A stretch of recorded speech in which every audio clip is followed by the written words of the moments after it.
What is going on, everybody? Another episode of JR Takes coming at you, as always. Ryan and I with the latest Seattle sports and NFL news. Ryan, we got the Falcons coming up on Sunday.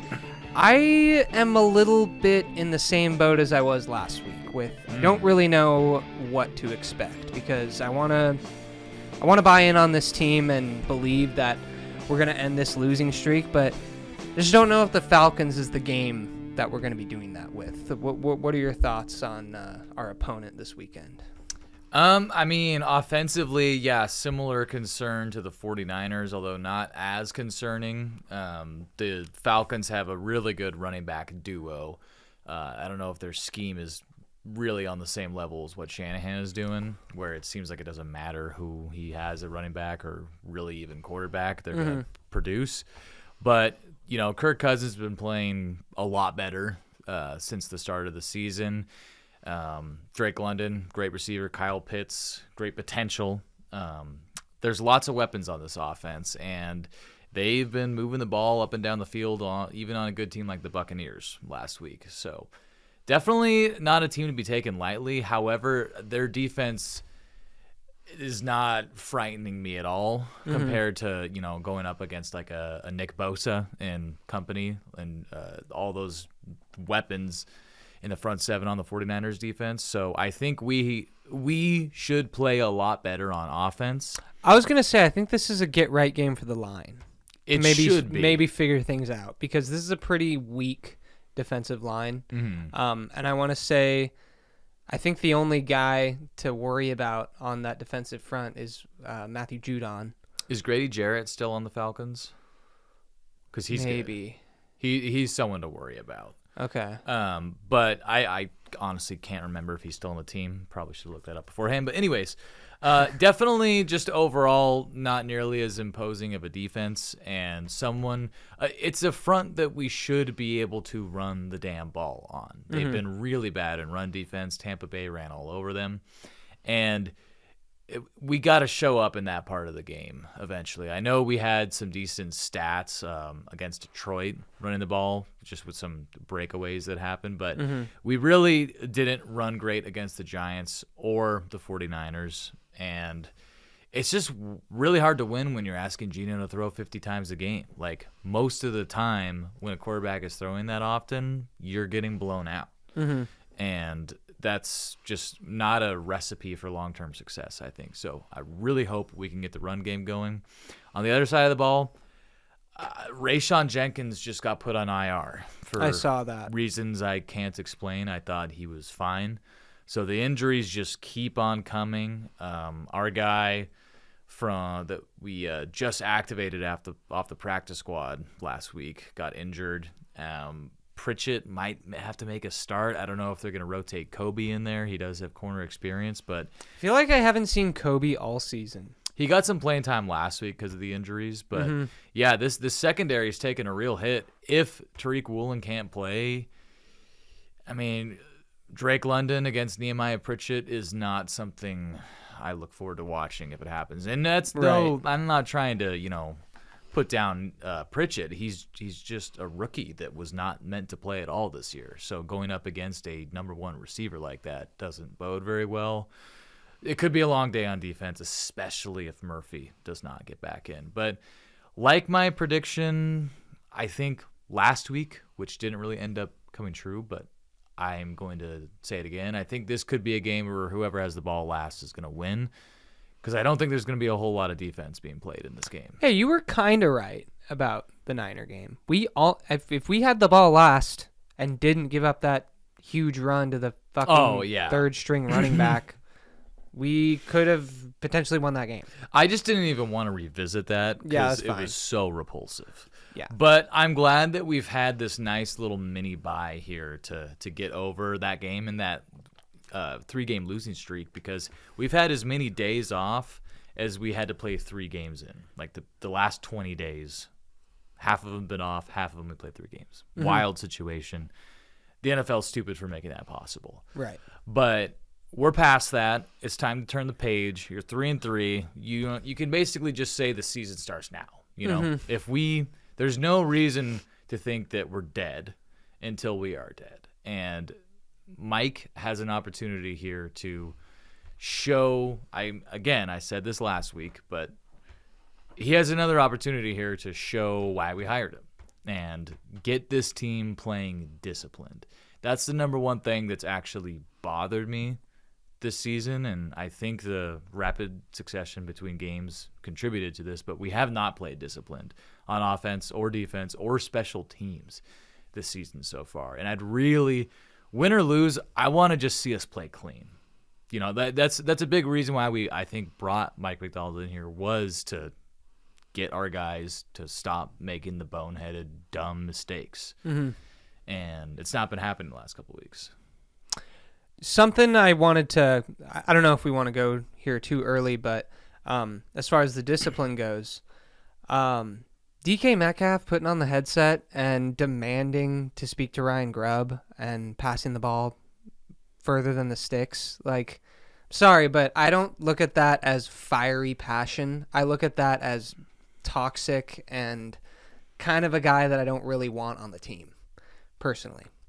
And I do think I don't know if Mike McDonald's hand has played a part in this, but I mean, I have noticed DK has not been getting in fights like he was last year for multiple games, but come on, bro. Use your big frame to catch those balls, because I know. You can't be blaming the play calls on you not converting the sticks. So I really wish you could put like Jake Bobo's brain into DK's body, because it would be the best receiver of all time. Because, yeah, it drives me crazy when someone is so imposing and massive like DK, you know, outweighs most cornerbacks by 40 to 30 pounds, and he's not coming back to the ball and letting it come to him. Like, dude, come on. You're going to outmuscle anybody out there that isn't a linebacker. Like, just... Yeah. Yeah, I'm a little frustrated with DK. I guess we'll kind of get into what we were talking about before the podcast. And turns out that game-losing interception against the 49ers last week, DK took credit for that. He owned up and said that was on him. He took his route wide when he should have had a more narrow cut there, so Geno could throw with anticipation, which is the kind of thrower that Geno is. Makes a lot more sense after hearing all week that Mike McDonald kept preaching it's a team pick. Yeah. Well, it is. I mean, I think either way, it wasn't Geno's best throw. It was a little underthrown. Right. So that part is on him. But, yeah, I mean, you kind of look at the body language DK has on that route, and he's, like, clearly, like, looking. I think he saw the safety drifting over to the far sideline. So he's like, oh, I got a touchdown here. Mm-hmm. But Geno had already thrown the ball. Right. So it is kind of a team pick. But anywho, no matter what way you slice it, DK's been involved in 3 critical game-losing turnovers in 3 weeks. And that's completely unacceptable, even if you are top 5 in receiving yards, and should be like top 3 had that stupid penalty on Walker not been called last week. So it's kind of like, I think there is a fair amount of unwarranted hate towards DK in our fan base. But at the same time, like, he is becoming a bit of a polarizing player here, where he's very productive, but he just does some things where you're like, you just want more from him, you know? Yeah.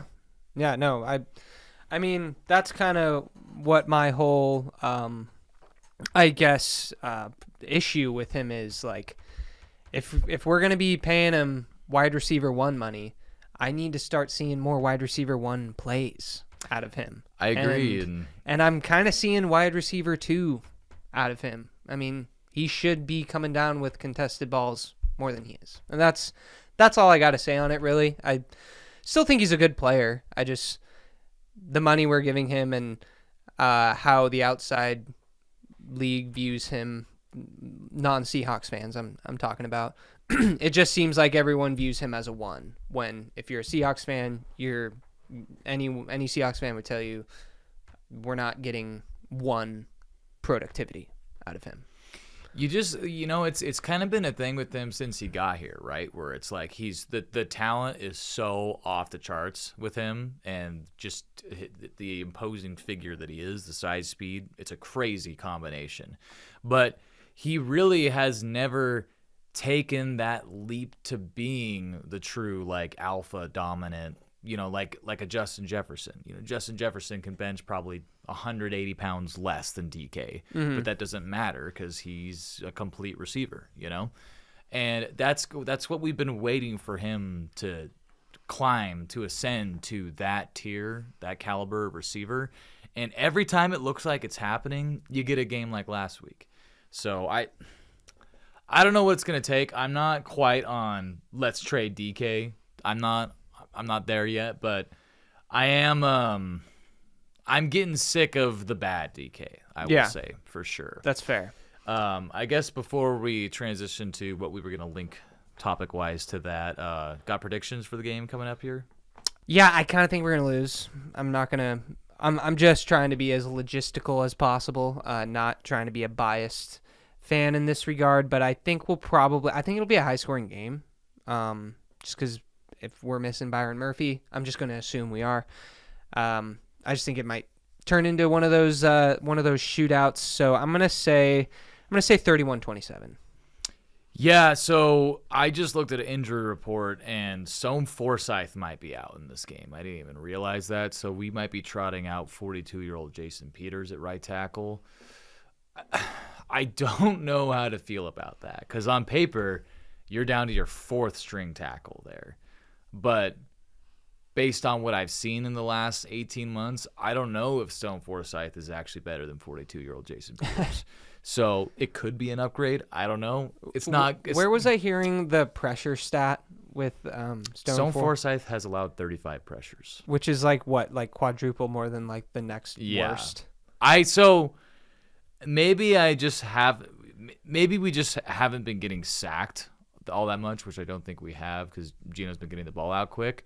So I haven't noticed that so bad. The last game, not good. But I guess I just haven't realized that Stone Forsythe has been playing so bad. The eye test tricked me because I thought he was playing like fine. Like we weren't giving up. He himself wasn't giving up sacks. So that's what I was looking at. Like, obviously pressures. It's a whole nother rabbit hole to dive down into. But I guess that just kind of goes to show like the fan as opposed to like people on the staff know more than the fan. That's why I always say like I'm out of my depth when it comes to evaluating linemen besides the eye test because like I didn't play those positions. I don't pay attention to them. I watch the skill players. Like I probably should more if I want to be a expert at this shit, but I mean, even amongst analysts, a lot of people don't really know all that much about offensive linemen. Like defensive linemen, way easier to evaluate. Right. Even like a nose tackle, you can see, they're taking up a double team, yada yada yada. But like, offensive line is kind of like an offensive lineman's game to evaluate, and I guess with those kind of eyes watching Stone Forsythe, he's been beyond replacement level bad. So yikes. I just 4 losses in a row. That's hard to swallow. I don't have a whole lot of reason to disagree with that prediction, but I'm just going to be a homer and say we find a way to win 34-32. Weird score coming at you. Okay. I like it. I don't even really have any logic behind that. I just think Gino is going to find a way to get it done, and we'll make one stop, probably on a bad throw by Kirk. I mean, I could see it. I don't think, like, I feel like the way we've been playing the past 10 days is not, like, an indictment on this team and how they actually are able to perform. I just think ran into a lot in a short span. And a lot of injuries. And we've been one of the more injured teams, like not for season enders, but just for guys that have missed games. Like it's got to be up there. well, also think about like who we played. We played the Lions. They went to the NFC Championship last year. Probably should have won. And then the Giants, who were in literally desperation mode. Everyone was going to get fired if they dropped another game, probably. So they were literally playing for their jobs. And then you have the Niners, who just lost another one, and I mean they've got all their eggs in the win now basket. They pretty much had it all on the line against us. So when you're playing three teams that, well, two and plus the Lions, who are just good anyway, but when you're playing teams that have nothing to lose, I don't really like that recipe for success or just the narrative of our team as a whole, because I mean it wasn't all on the line for us. And I do think certain players, I mean, everyone's human. We all play differently when different things are at stake. So yeah, I mean, I could easily see us winning this game, but I think 4 losses in a row sounds worse than it maybe the reality of the situation. That's just my opinion. Yeah, I mean, I'm not going to say the sky is falling if we lose, but it's just I just don't want to see it, so I'm going will it into existence mode right now. I like that, yeah. Yeah, and I mean, football is a weird game, so it's not out of the realm of possibility to happen, I think. Right. So with that out of the way, a little around the league action. We got some big trades happening over the past couple days. Yesterday we got Devontae Adams going to the Jets for what, a third round or second round pick? I think it was a third, yeah. Okay. And then Amari Cooper to the Bills like an hour later. So it's kind of funny how 2 AFC East teams trading for receivers one after the other, and they both just played each other. Both teams we play later too. Yeah. Pretty interesting. We were talking about this before the podcast started, and we decided to end the conversation because it would have been a good conversation piece for the pod. But Aaron Rodgers calling out Mike Williams on the wrong route ran in that game towards the end of the Monday night game against the Bills. A lot of people thinking Aaron's kind of a shitty guy for doing that. I personally thought, I mean, isn't that kind of his job to be the leader of that offense and hold people to a standard that they should be held to? I mean, I don't know. I didn't have an issue with him calling out Mike Williams. What's Mike Williams done in like the past 5 years anyway besides go on IR?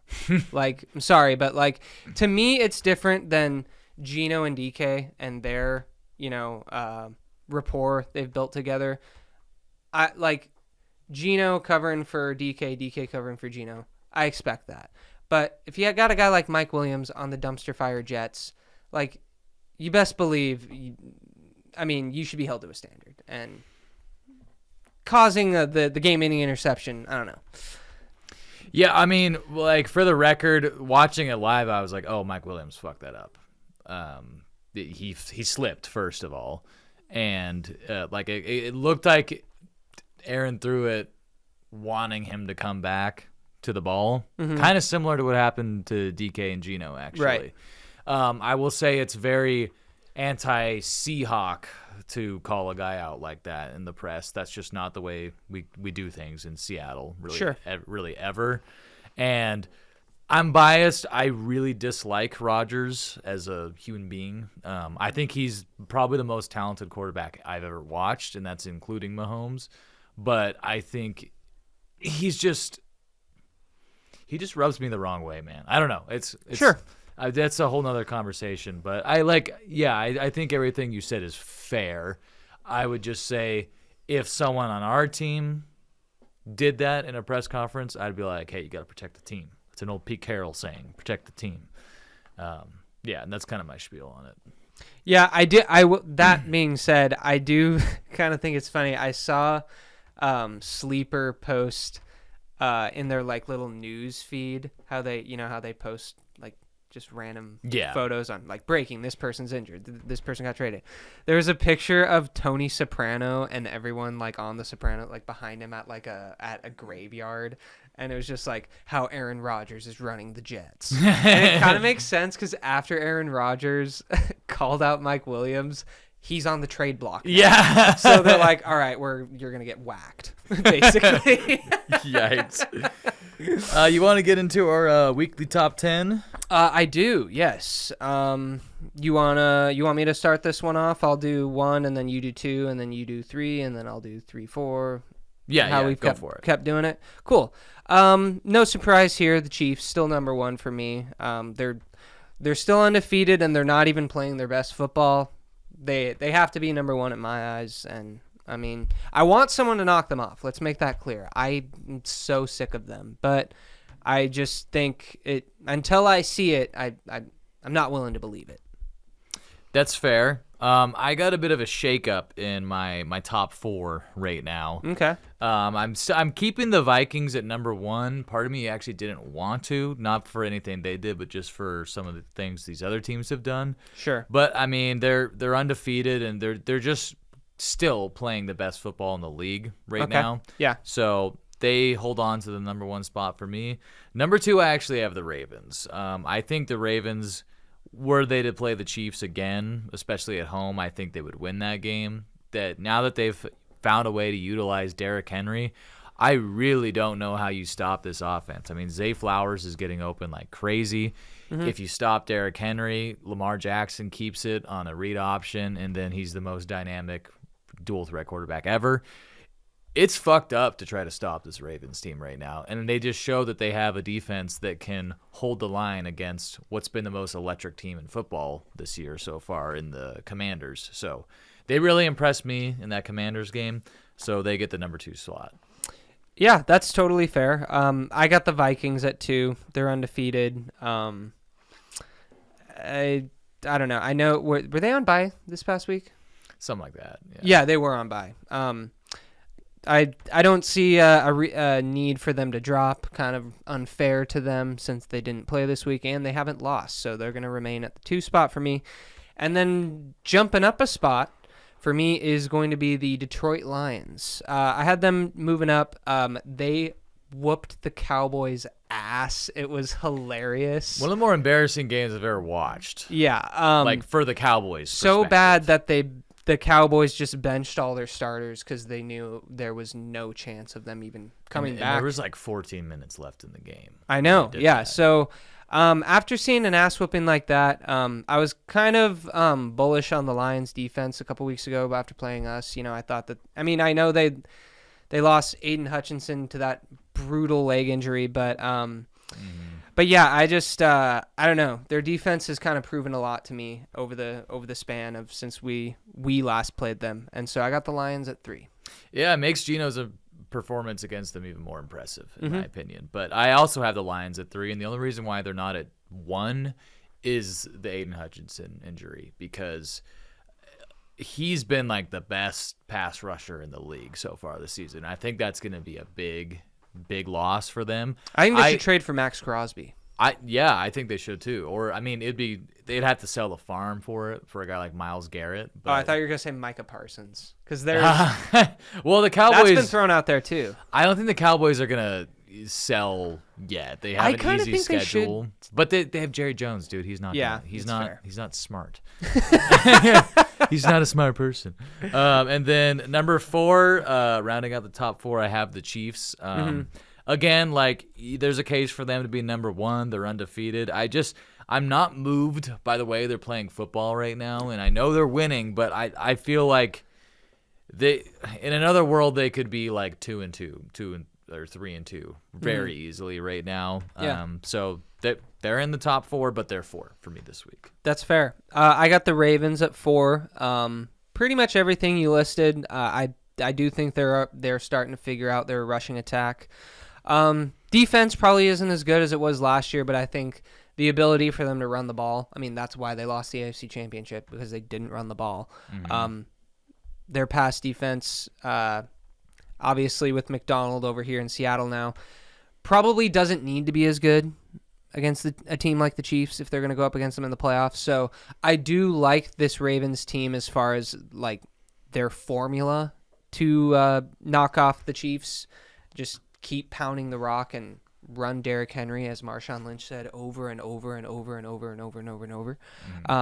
So yeah, I got the Ravens at 4, and then at 5 I got the Buffalo Bills. They won again against the Jets. Either team could have won that game based on the way the refs were calling that game, and the way the kickers were kicking that game. But they did just add Amari Cooper to their offensive powerhouse, and yeah, I think Amari Cooper's still got a lot left in the tank. And if you've watched any Cleveland game, Deshaun's been the problem with his production, not Amari Cooper. Yeah, and Amari Cooper, I mean, anywhere he goes, he's still I don't want to say elite, but he's a great receiver. Yeah. He's like a tier 2 receiver. Yeah, for sure. So I think Amari is going to. It might take a couple games, but I think he's going to really bolster that offense. He could definitely be their Stephon replacement. Yep. At number 5, I got the Texans. I just think right now there's a case that C.J. Stroud is playing quarterback better than anyone in the league. He's really, really, really impressing me. And they're just a solid team. They got a good run game. Nico Collins will be back eventually, and even so, they still got Stephon Diggs and Tank Dell. So when healthy, arguably best receiving core in the league. The line has been playing pretty well, and then on defense, D'Amico Ryans has got this unit just playing very fundamentally sound right now. So I think this is a team that it's kind of a dark horse contender out of the AFC, I think. I think they could make a lot of noise down the stretch. And then following up at number 6, I have the Bills as well. Pretty much echo all the thoughts you have. They're a team that just won a game that I think if you've played in a lot of hideous games like the Bills have, you know how to find a way to win, and that's exactly what they did against the Jets. Yeah. So, Bills at number 6 for me. For number 6 for me, I got the Washington Commanders. I think I had them at. Hold on, let me see. I have my notes from last week. Yeah, I had them at 6, so they're not moving. I think they looked really good against the Ravens. They, a lot of times I feel like in games such as the one we watched. What the fuck? Sorry. I think a lot of times when a team that kind of comes out of nowhere, like the Commanders this year and like the Texans last year, they run into like a veteran team that's been winning for a few years, and they kind of just get their ass kicked by a team that knows how to win. But I thought that the Commanders stuck with the Ravens that entire game and almost had a chance to win that game. It was a tough game. So I just really like what I've seen wins and loss-wise from the Commanders, and that's why I don't think that they should be anywhere below 6. And then you already did 6, right, for you? So 7 for me is going to be the Green Bay Packers. Again, I just every week I like what I see from them. And who they play last week? Wasn't the Rams? That was a few weeks ago. No, the Cardinals. They beat them 34-13. The Cardinals are just a fucking weird team, but the Packers, they looked great against them, and I can see this offense only improving from here on out, and the defense for that matter. Yeah. I mean, those are all good points, and those two teams will be showing up eventually for me here. But at number 7, I have the 49ers. And the only reason why this team isn't higher is because of the injuries they're dealing with right now. I mean, we saw it on full display last week, just how hard to stop this offense is. And, I mean, I do think this is, since 2022, the worst 49ers iteration. But when, George Kittle, that connection he has with Purdy is special right now. And I know Ayuk hasn't really been playing all that great lately, but it's not like that isn't there anymore. So this is a really scary team to me, and they're contenders as far as I'm concerned. I hate it. I hate every second of it, but it is what it is. And then at number 8, sorry, I can't count. I have the Commanders, and I thought about putting them over the 49ers. I just think if those teams played each other, the 49ers would win, potentially solidly. Jaden Daniels, I mean, it's not a fluke at this point. He's just that dude. He's playing insanely well. They got a good run game, and their defense is showing up a little bit more. So they look like a complete team to me, and I'm glad they're not on our schedule. Yeah, no kidding. That was 8, yeah. Yeah. So 8 for me, I got Houston. Probably you could make an argument they could be where you placed them at. I just, I feel like the 5 through like 10, it's like just kind of a toss up and gets subjective at that point. I do like the way the Texans have been playing. I'm a little biased when it comes to the teams I put before them. I just enjoy watching them a little bit more. But yeah, I think the Texans are the real deal. They could easily win the AFC and go to the Super Bowl this year. I have no doubts about that. And then at number 9, I got the Atlanta Falcons. I think they've been playing good football. They just beat the Carolina Panthers pretty soundly last weekend. And I am worried going in there on Sunday playing them. So got them at 9. That's fair. I got another NFC South team, the Buccaneers. I think, the Buccaneers really should have beaten the Falcons the week before. You score, like they had a chance to put that game away with like a minute and 30 seconds left, and they just fucking blew it. I think they looked really impressive against the Saints this last weekend, and Baker's playing just the best football of his career right now. He's got 15 touchdowns. It's kind of amazing to watch because he's someone I left for dead 2.5 years ago. Like I cut him on my fantasy team. So did I. Like just idiot. And then I traded for him on a different fantasy team. So yeah, and then so rounding out my top 10, at 10 is the Packers as well. So we almost have the same exact teams in our top 10. But yeah, the Packers just look like, I think I said this about them last week too. There's not anything I look at with that team as a defined weakness, and I sort of like the Texans and the AFC. I could see the Packers being the dark horse contender in the NFC this year because I don't think they're really getting the hype that a lot of these other, like I still see some people putting the Eagles in the top 10. The Eagles look the same as they did last year to me, and Drew Lock beat them. So that's what I think of that team. But the Packers, if Jordan Love gets hot and quits making, a mistake or two a game, watch out because there's not a whole lot that's stopping this team right now. Yeah. I like the Packers. That's why I had them a little higher. But, it's totally fair to have them where you had them. They do still – I know they've proven a lot, but I still feel like maybe I need to see, like, a little more from them. You know what I mean? For me at number 10, I got the Buccaneers. Niners didn't make my top 10 cut. I just think the way Baker is playing right now, he would beat the Niners if the Buccaneers were to play them. And I kind of think same with the Falcons. Kirk Cousins is playing really good right now. And I just think that they would both beat San Fran in a straight up matchup.